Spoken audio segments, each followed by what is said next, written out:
За самацгаано манай Dark and Bay channel-ийн энэ 7 хоногийн дугаарыг хэлэхэд бэлэн болсон байна. За тэгээд хэрвээ шинээр сонсож байгаа хүмүүс байх юм бол Dark and Bay-гээд 7 хоног болгоны 4 өдөр болгон гарахыг хичээдэг үнэн бодит болсон явдлын талаар ярьдаг ийм нэгэн channel байгаа. Тэгээд хэрвээ таалагдах юм бол subscribe болон notification on болгоорой. За тэгээд өнөөдрийнхөө дугаарыг ярьж эхлэе.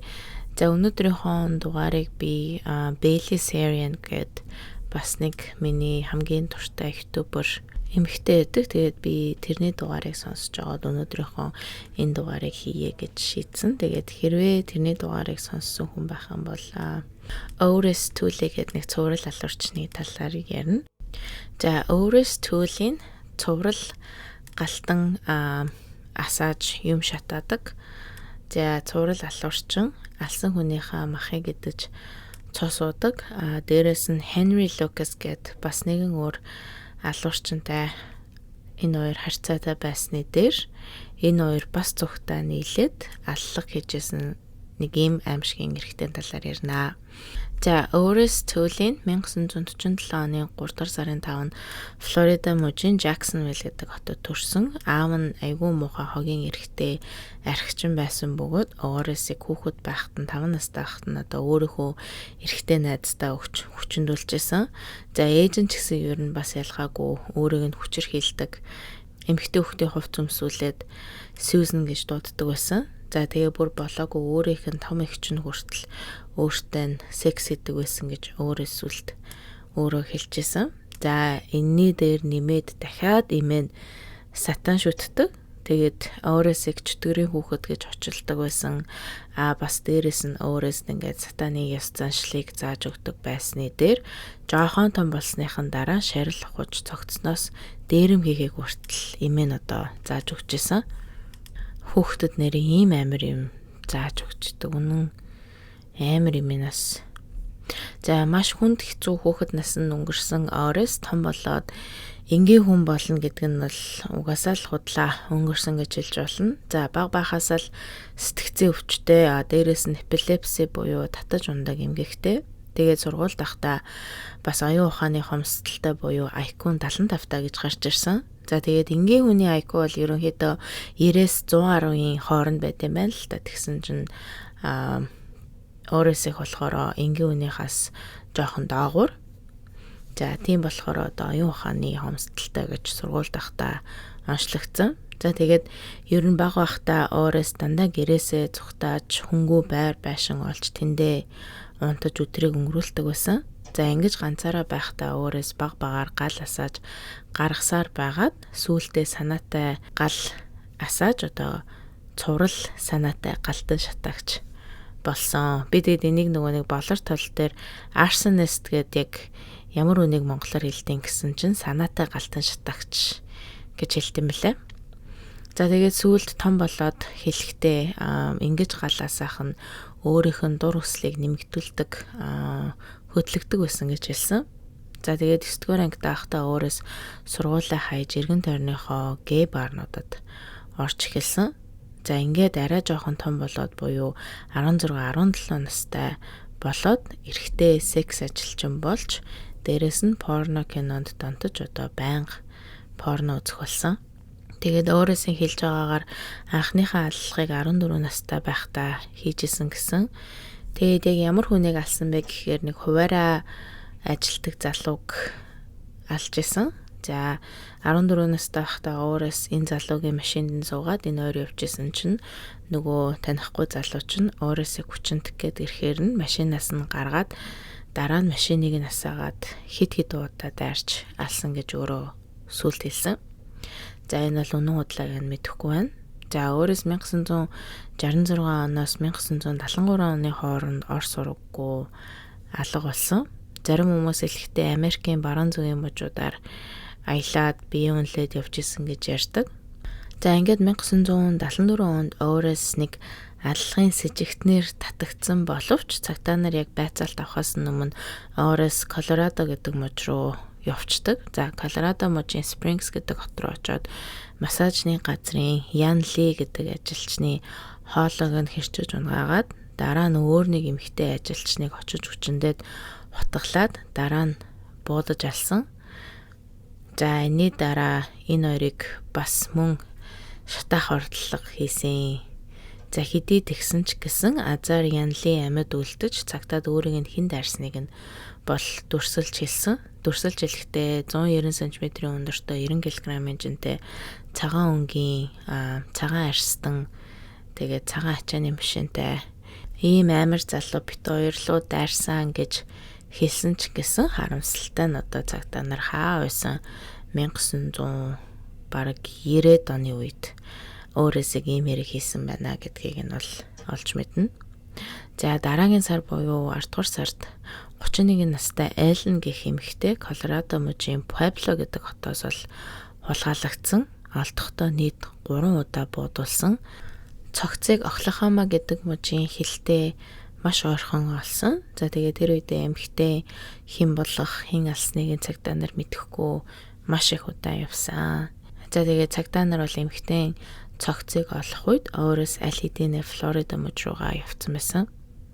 За ингээд 1975 онд өөрөөс Jacksonville хот руу буцаж очоод биеэ үнэлж амьдрах мөнгөө олж эхэлсэн.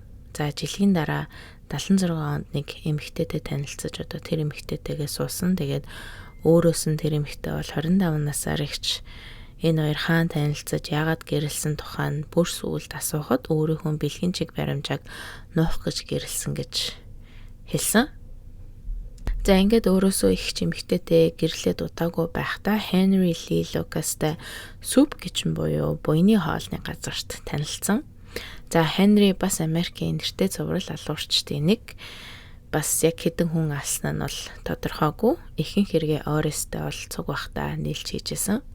За энэ хоёр анх уулзаад шууд л хоорондоо яриа хөөрөө нийлж найзууд болоод цаашлаад хоорондоо бэлгийн харьцаатай болсон. За Henry-гийн ээж нь ч гэсэн Henry-г жоохон байхад нохин шиг хувцлуулж дээрээс нь зодож хүчирхийлдэг байсан. Энэ хоёр хоорондоо уулзахаас өмнө аль хэдийнэ аллаг хийчихэд хоорондоо уулзсан. Тэгээ бас хоёулангийнх нь хүүхэд нас нь хэцүү өнгөрсөн болохоор маш хурдан хоорондоо таалагдаж найзалсан гэж хэлж болно. Тэстэ яг нэг нэгнээ олж нийлнэ гэдэг шиг.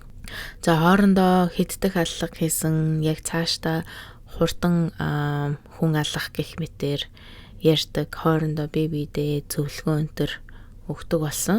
За өөрөөс гэртээ Henry-г дуудаад энэ хоёр Орсын өрөөнд хинхтэй байж идэг.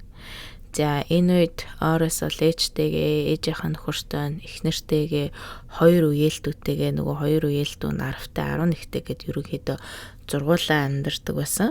За Орс гэртээ дандаа эрэгтэй хүмүүс авчирч секс хийдэг. Тэрийг нь гэрийнх нь бүгдээрээ мэддэг.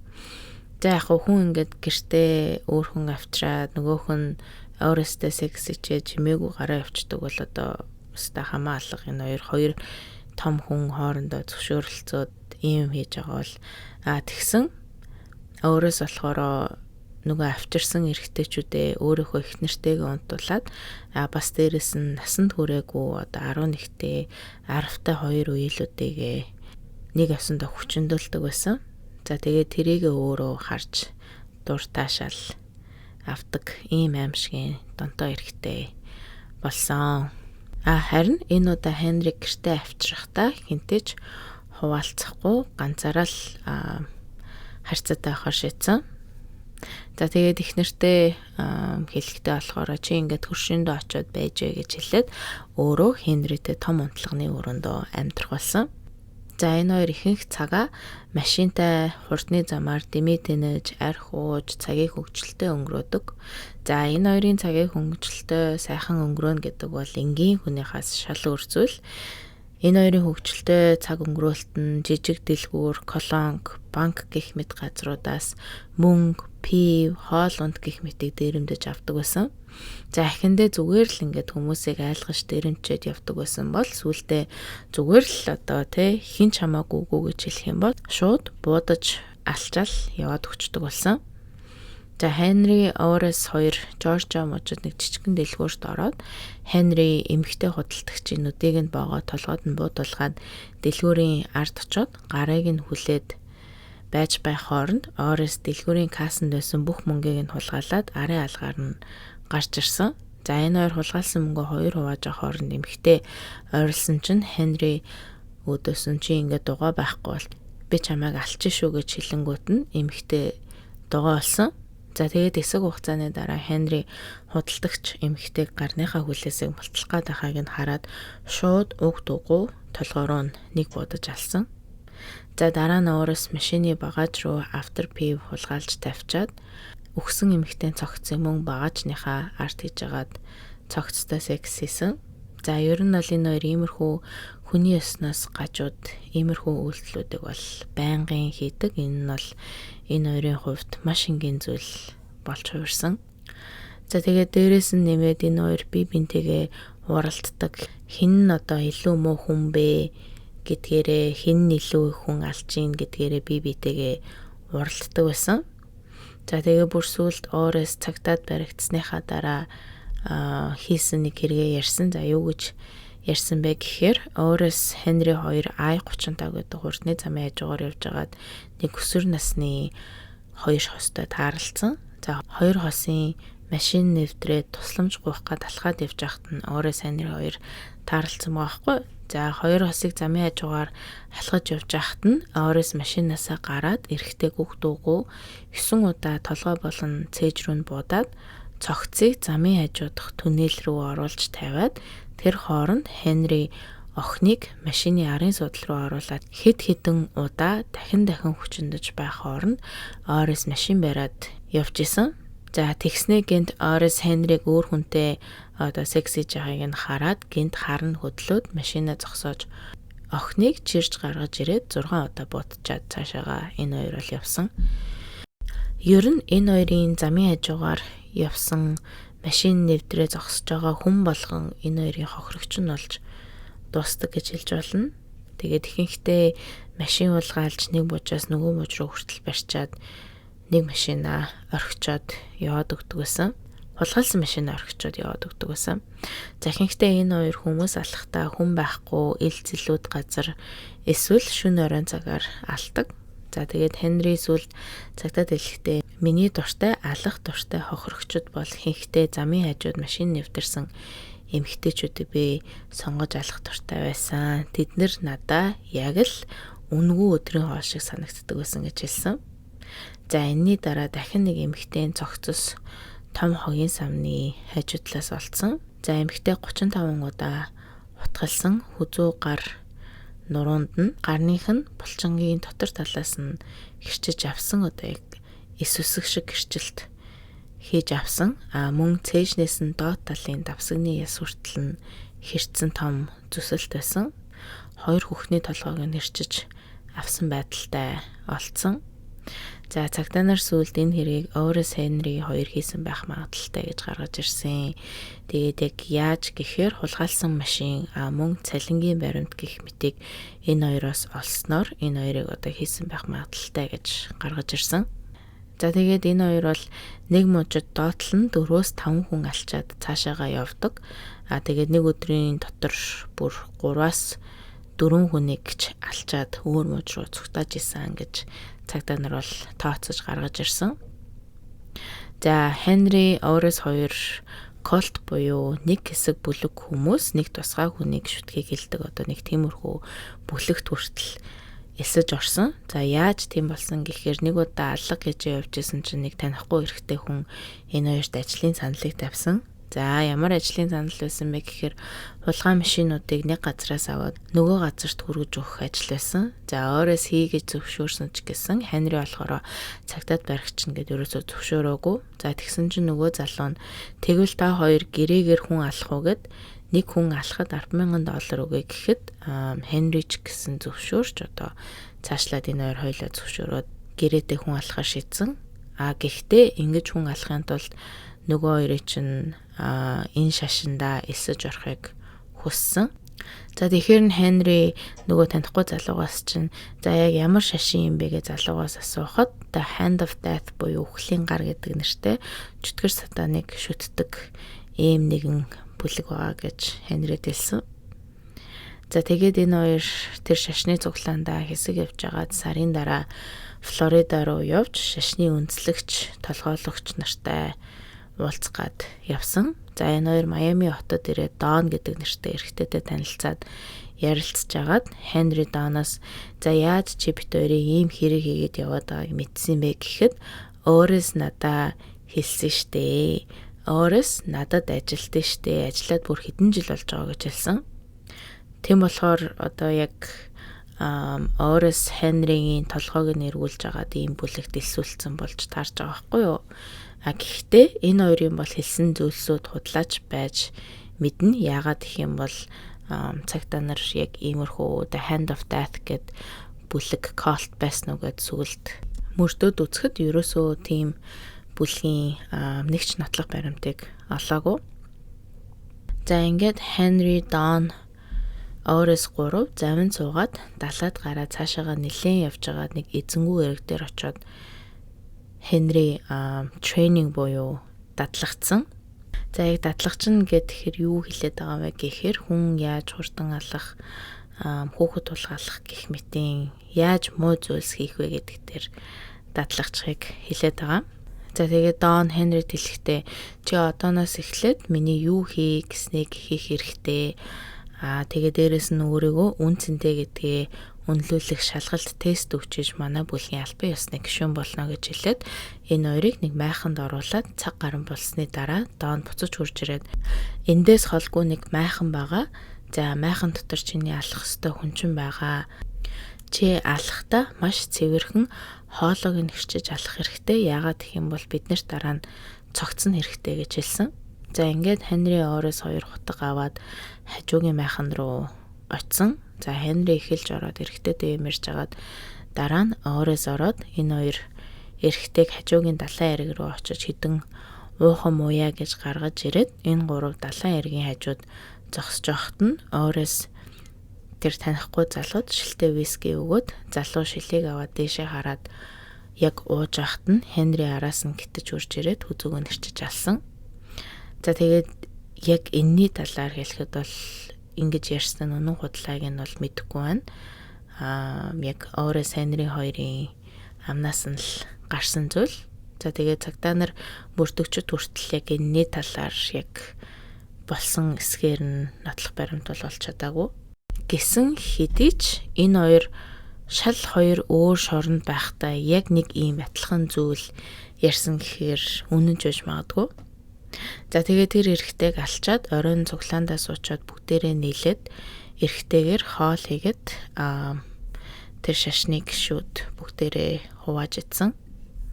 За ингээд дараагийн хэдэн 7 хоногт энэ бүлгээс яаж өгөө тулгаалах, хүнээр дахил өргөх, хүн хулгайлах гэх мэтийг сурч авсан гэсэн.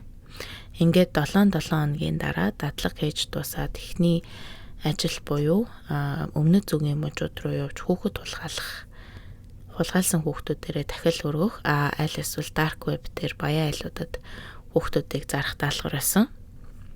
За тэгээд энэ хоёрын хэлснээр бол энэ хоёр жоохон нэлэх нараа хүүхдээс ахуулаад өсвөр насны хэд хэдэн хүүхдүүдийг хулгайлсан гэж хэлсэн.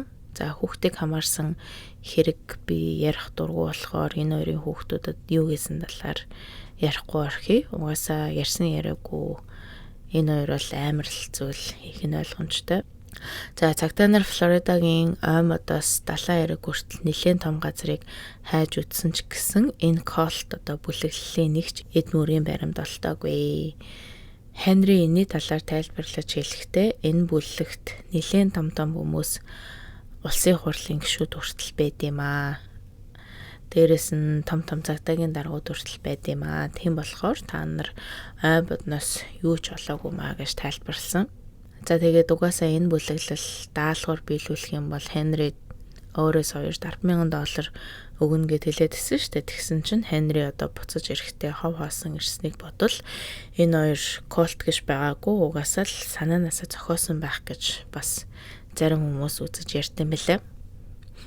За ингээд 1981 оны 5 дугаар сард Орис-ийн ээж нь нас барж гэрт нь Орис-ийн 2 өөр үеэлүүд нүүж орж ирсэн. За ингээд Хенри, Орис 2 үеэлдүү гэд дөрүүлээ машинаар Флорида мужаас Калифорни муж хүртэл машинаар аялахаар шийдсэн. За замдаа явж байхдаа мөн л адил маш олон дэлгүүр дээрэмдэж аллах гэж явсан. За 2 үеэлүүд нь ихэнхдээ тэр үед машиндаа хүлээж идэг. За нэг үеэлийнх нь нэрийг болохоор Бекки гэдэг. Энэ үедээ энэ охин бол Хенритэй харьцаатай байсан. За хөөрхөн охин бол ердөө 12хан настай. Тэгээд Хенри өөрийгөө Беккигийн найз залуу гэж хүн болгонд ярьж явдаг байсан. Айгу заваарсан. За ингээд замд явж байхдаа Орис-ийн биеийн өвдөө тэмлэгт хүргэгдээд энэ хооронд Хенрич гэсэн хулгайн хэрэгээр цагтаад баривчлагдсан. За тэгээд 2 үеэл нь өөрсдийнхөө төрсөн ээж дээрээ буцаагаад очсон. За энэ явдлаас хойш 2 жилийн дараа Хенрич гэсэн шоронгоосоо гарч Орис гэсэн Флорида руу очсон. За энэ хоёр ингээд буцаж Флорида руугаа очоод хэсэг хугацааны туршид цуг байсан ч гэсэн удалгүй салцгааж өөрсдийнхөө мөрөөгөөж явсан. За Орис 83 оны 6 дугаар сард 2 байшин галтан шатаасан хэрэгээр баривчлагдаж байцаагдаж байхдаа нэлээд олон удаагийн гал тавьсан гэдгээ хүлээн зөвшөөрч нэг удаа гал тавиад 65 настай Жорж Сомберг гэдэг эрэгтэйг алсан гэдгийг хүлээн зөвшөөрсөн.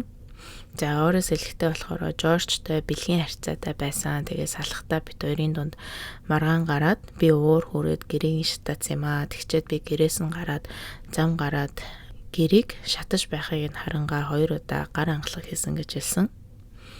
За Орисыг баривчлагдсны дараахан Хенри зөвшөөрөлгүй буу авч явсан хэрэгээр Техаст баривчлагдсан. За цагтаад баригдаад Хенри цагтаад ямар хэрэг хийсэн одоо хамаг үннээ хэлсэн. За энийг нь Орис эхлээд сонсоод худлаа гэд хэлсэн боловч удалгүй хийсэн хэрэгүүдээ хүлээн зөвшөөрч гэлсэн. За Хенри Орис хоёр нийлээд нийт 108 хүмүүсийг алсан. За энэ дотор 6 настай Адам Walsh гэдэг жоохон хүүг алсан гэж энэ хоёр бол хэлсэн. За Адам Walsh-ийн аав нь John Walsh гэдэг America's Most Wanted буюу Америк даяар 90 сурвалжж байгаа одоо гэмт хэрэгтнүүд гэдэг нэвтрүүлгийн хөтлөгч нь байсан. За тэгээд энэ хөтлөгч хэрэгтэй хүүг алсан гэдгээ 83 оны 10 дугаар сард бол Орис хүлээн зөвшөөрсөн. За Орисын хэлснээр бол Адам хүүг Sears гэх дэлгүүрийн машины зогсоолоос 1981 онд хулгайлсан. Хүүг хулгайлчаад хөрөөгөөр цогцыг нь мөчлөөд тэн таяад толгойг нь машиндаа авч явж агаад марштад бүр хөмхөрснийхэн дараа гол руу аваачиж хайсан гэж хэлсэн. За 1983 онд цагтаад алсан гэж хэрэгээ хүлээсэн боловч бүр 2008 онд албан ёсоор Адам хүүгийн алуурчныг Орис болохыг нь цагтаа нар одоо баталж хэргийг хаасан. За цагтаа нараас асууж байгаа байхгүй та нар яг яаж энэ хэргийг Орис хийснийг баталсан бэ гэсэн чинь нөгөөдөл нь за бидэрт одоо ингээд ямар штэн кантрийн баталгаа нотлогоо байхгүй гэхдээ Орис яг өгөхийнхаа өмнө аваг ахта би Адам Walsh-ыг алсан гэдгээ хэлсэн. Тийм болохоор бид нар Орис Адамыг өгсөн гэж авч утсан гэж хэлсэн. Тэгээд хүмүүсийн хэлж байгаагаар бол энэ хоёр дээр зүгээр л цагтаа нар шийдвэрлэж чадаагүй бүх эргүүдэд тогтсон байхаа гэж ярьсан бэлээ. Тэгээд энэ хоёр бол угаасаа би ийм хэрэг хийсэн, тийм хэрэг хийсэн гэж айгүй их ярьж тэрүүгээрээ маш их бахархах дуртай хүмүүс байсан болохоор цагтаа нар ч гэсэн энийг нь ашиглаад за энэ хоёр дээр ерөөсөө тогчий гэд шийдвэрлэж чадаагүй бүх эргүүдийг тогсон байх гэж ярьдаг. Бас энэ хоёрыг хийх боломжгүй гэсэн нэг баталгаа байсан. Тэр нь юу байсан бэ гэхээр цагтаа нар Хенриг нэг хүн амны хэрэгтэй холбосон юм байна л та. Тэгсэн чинь тэрийг нь Хенри хийх боломжгүй. За яг яагаад боломжгүй байсан бэ гэхээр Хенрид 13 жилийн настай Ford гэд машин байсан. Тэр машинаараа сарын дотор 17,000 км газрыг сарын дотор ерөөсөө явж хүрэхгүй. Тийм амар муу машинтай явж хүрэхгүй болохоор цагдаагийн хэлсэн зарим аллагуудыг энэ хоёр хийгээгүй байх боломжтой гэж ярьдаг. За ингээд энэ хоёр шоронд байхдаа хоорондоо 83 оны 11-р сард хоорондоо уцаар ярьсан. За тэрийг Техасын цагтаа нар бол бичээд авсан байсан. За яриандаа энэ хоёр эхлээд ингээд ойр зүрийн юм ярьж байгаа. Сүүлдээ Орес Хенригээс санаж гинүү би нэг удаа хавраг идмээр байсан. Ийм юм идмээр байгаа юм чинь намайг хүний мах идэгч гэж хэлж болох уу гэж асуусан. Тэг бүр ингээд те би өстө нэрээ махгүй ногоотой хоол идсэн юм чинь би цагаан олно гэж хэлэхгүй намайг гэж асууж байгаа юм шиг. За ингээд асуусныхын дараа Орес Хенригээс чи нэрээ харин санаж гинүү хохирогчийн цусыг чи юу их туртай байсан бидтэй гэж хоорондоо иймэрхүү яриа энэ хоёрын хооронд бол өнгөрсөн. За дараа нь Оресийн байсан шоронд нэг залуу эмэгтэй сурвалжлагч очоод чамайг жоохон хүүгүүдийг идэх туртай гэж сонссон. Энэ үнэн үү гэхэд Орес хэлэхдээ яах вэ? Өөрийнхөө идэх хувийг л идсэн гэж хариулсан. За Орес дараа нь би хүүхдүүд тулгаалаад машиндаа хийгээд тэнийж мэдгүй газарт аваачаад алаад дараа нь иддэг байсан. Өөрийнхөө тусгай соусыг хүртэл хийж бэлтжээд иддэг байсан гэж хэлсэн. За тэгээд нэмээд яаж эрэгтэйчүүд, эмэгтэйчүүд хүүхдүүдийг алсныхаа дараа доторх эрхтнүүдийг салгаж авдаг тухайга тэр сэтгүүлчид бол нэггүй дэтээлчлэн ярьсан. Дараа нь хүний махыг яаж бэлдэж хоол иддгээ хэлээд амар гоё амттай штэ гэж бас нэмэж хэлсэн. За сэтгүүлч та хоёр нийт ингээд хэдэн хүн алж идсэн бэ гэхэд нийт 150 хүнийг алж идсэн гэж хэлсэн. За тэгээд энэний талаар бол яг үнэн үү худлаа юу бас мэдэхгүй байна. За ингээд Орес 1984 онд Флоридагийн шүүхээр орж 65 настай Жорж Сонбергийн гэрийг галтан шатааж угаартуулж алсан хэрэгээр буруутан тогтоогдож үхлийн ялыг авсан. За энэний дараа 83 онд 19-тэй Аида Джонсны хэрэгт буруутан тогтоогдож үхлийн ялыг авсан ч дараа нь үхлийн ялыг насааран шоронд суухаар өгсөн. За яагаад гэх юм бол нэгдүгээрт IQ муу тэгээ бас үнэн худлаа нь мэддэхгүй маш олон мэдүүлэг өгсөн гэдэг шалтгаанаар үхлийн ялаас бол мултарсан. За шоронд авах хугацаанд дахин 4 хүний хэрэгт өөрийгөө буруутай гэж дахин 4 удаагийн насаараа шоронд орох ялыг авсан. За тэгсэн чинь Оресийг шоронд багт нь бүр яг хажуугийн өрөөнд нь хэн байсан гэхээр Тэд Банди гэд цуврал алуурчин байж таарсан. За Орес 96 оны 9-р сарын 15-нд дэлгэний циррозисоор шоронд ахта нас орж өгсөн. За цогцсыг шоронгийн оршуулгын газарт оршуулсан гэрийнхэн нь аль нь ч хурж ирж авахыг хүсээгүй. За нийт 6 хүний өхөл буруутай гэж цагтаа нар хэлдэгч тэрнээс ч бүр их байх магадaltaй гэж үздэг. За хэдий цагтаа нар 6-аас дээш өхлийг баталж чадаагүй ч гэсэн энэ хоёрын явсан газар болгонд заавалчгүй 3-аас 4 хүний өхөл аллах болж исэн гэж хэлсэн. Харин Хенригийн хувьд гэх юм бол 11 хүн алсан гэж үхлийн ялыг авсан ч сүүлд Жорж Буш ерөнхийлөгч болоод үхлийн ялыг нь насаар нь хорих болгож өөрчилсөн. Тэгээ 64 настай байхдаа зүрхний шигтээсээр шоронд ахта үхсэн. За тэгээд энэ хоёрын хийсэн гих маш олон дэтээлтэй хэрэгүүд байгаа ч гэсэн үнэн худал нь ерөөсөө мэддэхгүй болохоор оруулсангүй. Тэгээд хэрвээ дахин дэтээлтэй одоо тэр залуу сурвалжлагчид юу гэж хэлсэн байгаа тэр бүгдийг нь мэдмээр ах юм бол доор комментээр бичээрэй. Би part 2 гэд оруулчихъя. Part 2 дээр нь болохоор Хенригийн талаас нь бас ярьж болох юм. Тэгээд хэрвээ та нар Хенри Ли Лукас гэдэг энэ алуурчны талаар илүү ихийг мэдмээр сонсомоор ах юм бол доор комментээр бичээрэй.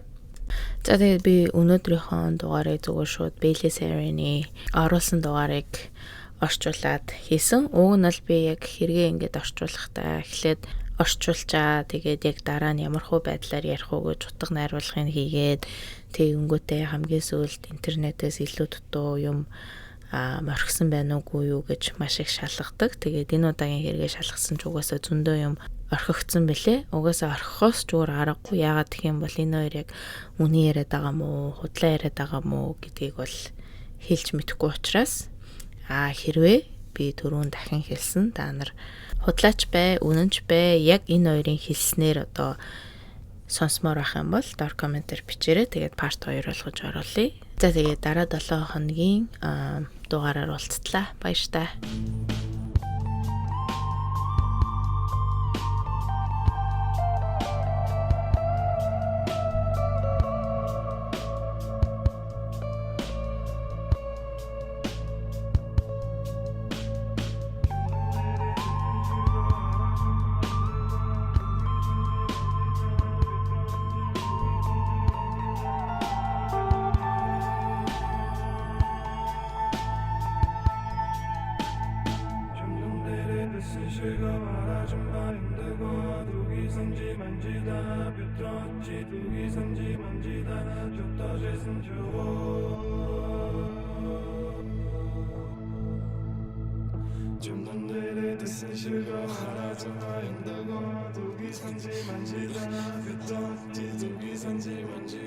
좀 더 재생 줘